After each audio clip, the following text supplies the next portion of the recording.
فرمایا کہ اس کے حضور استغفار کرو، وہ آسمان سے بارشیں نازل کرے گا، تمہیں بیٹے بھی دے گا، تمہیں مال بھی دے گا، لہلہاتے باغ بھی ہوں گے، چلتی نہریں بھی ہوں گی، معیشت کا پہیہ چل جائے گا اگر تم اللہ سے ڈرنے والے بن جاؤ گے۔ تو آج ہم کہتے ہیں یہ ہو فلاں ماہر اور فلاں شخص ہو تو پھر ہماری معیشت بہتر ہو سکتی ہے۔ اللہ نے کہا استغفار کرنا سیکھ لو، میں تمہارے لیے رحمتوں کے دروازے کھول دوں گا، رحمتوں کے در کشادہ کر دوں گا، پیچیدگیاں ختم ہو جائیں گی، مشکلیں آسان ہونے لگیں گی اگر تم اللہ سے ڈرنا سیکھ جو، اس کے حضور استغفار کرنا سیکھ جو۔ اور اگر تم ایسا نہیں کرو گے تو تمہارے اوپر نیچے سے عذاب نازل ہوگا۔ وَهُوَ الْقَادِرُ، وہ اس بات پہ قادر ہے، ان یبعث علیکم عذاباً، کہ وہ تمہارے اوپر عذاب نازل کرے، تمہارے اوپر سے، تمہارے نیچے سے۔ اللہ اکبر۔ اوپر کا عذاب کیا ہے کہ آسمان سے پتھر برسیں، نیچے کا عذاب کیا ہے زلزلے آئیں، یا پھر زمین فصل دینا چھوڑ جائے، زمین بنجر ہو جائے، یہ نیچے کا عذاب ہے۔ حضرت عبداللہ ابن عباس رضی اللہ تعالیٰ عنہ فرماتے ہیں اوپر کا عذاب یہ ہے تمہارے حکمران نااہل ہوں، اور نیچے کا عذاب یہ ہے تمہاری اولادیں نافرمان ہو جائیں۔ یہ اوپر اور نیچے کا عذاب ہے جس میں تمہیں مبتلا کر دیا جاتا ہے۔ یہ کب ہوتا ہے؟ جب تم اللہ کے حکموں کے نافرمان ہو جاؤ۔ جب چند لوگ اللہ کے نافرمان ہو جاتے ہیں تو پھر ان چند لوگوں کو انفرادی اذیتوں میں اور مشکلات اور پیچیدگیوں میں مبتلا کیا جاتا ہے۔ لیکن جب کوئی قوم من حیث المجموع اللہ کے حکموں کو توڑتی ہے اور اس کے حکام سے روح گردانی کرتی ہے تو پھر پوری قوم کو مشقتوں میں، اذیتوں میں، تکلیفوں میں مبتلا کر دیا جاتا ہے۔ اس کا علاج کیا بتایا؟ استغفار۔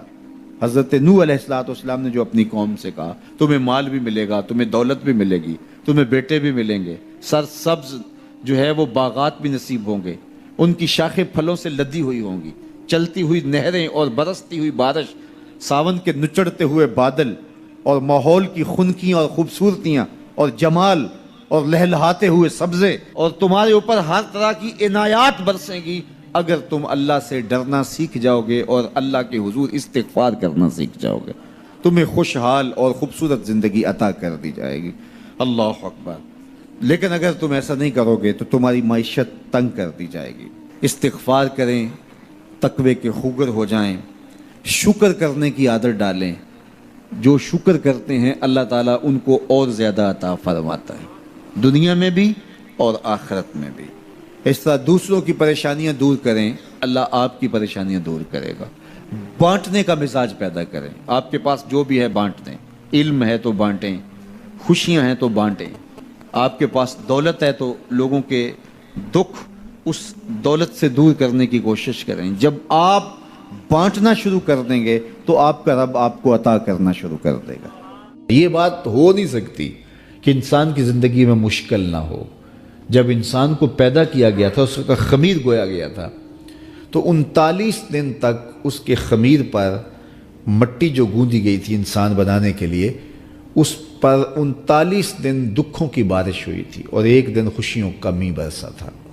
تو انسان کی زندگی میں خوشیاں اور غم اس تناسب سے ہیں۔ لَقَدْ خَلَقْنَا الْإِنسَانَ فِي قَبْضٍ، انسان کی زندگی مشقتوں کا مجموعہ ہے، حالات کی تلخیوں کے سے مقابلہ کرنا پڑتا ہے۔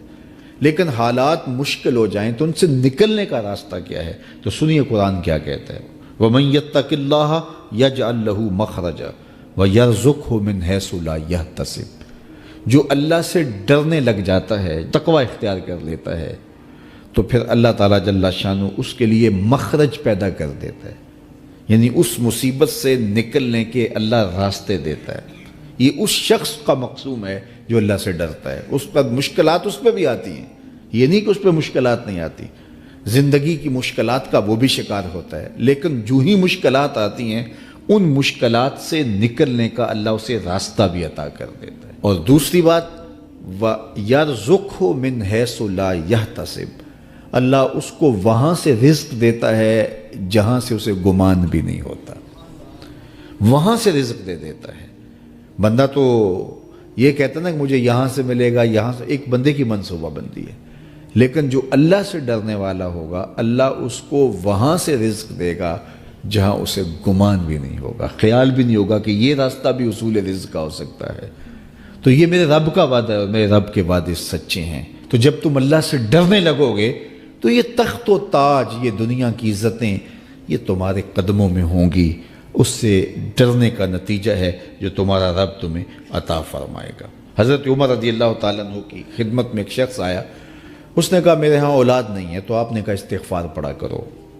ایک دوسرا شخص آیا کہ صاحب بارشیں نہیں ہوتی، فرمایا استغفار پڑھا کرو۔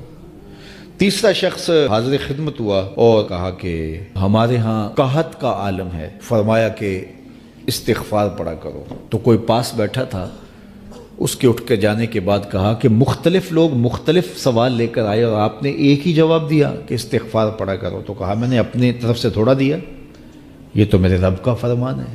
کہا وہ کیسے؟ کہا سورہ نوح پڑھو، فَقُلْتُ اسْتَغْفِرُوا رَبَّكُمْ۔ حضرت نوح علیہ السلام نے اپنی قوم سے کہا کہ اپنے رب کے حضور استغفار کیا کرو، اِنَّهُ كَانَ غَفَّارًا۔ اس کا نتیجہ کیا ہے؟ جب تم استغفار کرو گے تو وہ تمہارے گناہ بخش دے گا۔ ایک تو فائدہ اس کا یہ ہوگا، وَيُرْسِلِ السَّمَاءَ عَلَيْكُمْ مِدْرَارًا، آسمان سے موسلادھار بارشیں بھی برسیں گی۔ وَيُمْدِدْكُمْ بِأَمْوَالٍ وَبَنِينَ، اور اللہ تمہیں استغفار کی برکت سے مالا مال بھی کر دے گا۔ وَبَنِينَ، اور تمہیں بیٹے بھی عطا کرے گا۔ وَيَجْعَلْ لَكُمْ جَنَّاتٍ وَيَجْعَلْ لَكُمْ أَنْهَارًا، تمہیں باغ بھی عطا کرے گا اور تمہیں چلتی ہوئی نہریں بھی عطا فرمائے گا۔ آج میں سمجھتا ہوں کہ پاکستانی قوم کو اجتماعی استغفار کی ضرورت ہے۔ آپ کے دریاؤں کا پانی سوکھ گیا، استغفار کریں گے اللہ تعالیٰ ان کو پانیوں سے مالا مال کر دے گا۔ بارشیں ہوں گی، قحط سالیاں دور ہوں گی، بے اولادوں کو استغفار سے اولاد نصیب ہوگی، اور معیشت کی بہتری جو ہے وہ استغفار کے ذریعے سے ہوتی ہے۔ تو یہ 5 چیزیں بیان فرمائیں، تو استغفار سے خوشحال زندگی کا تصور ابھرتا ہے۔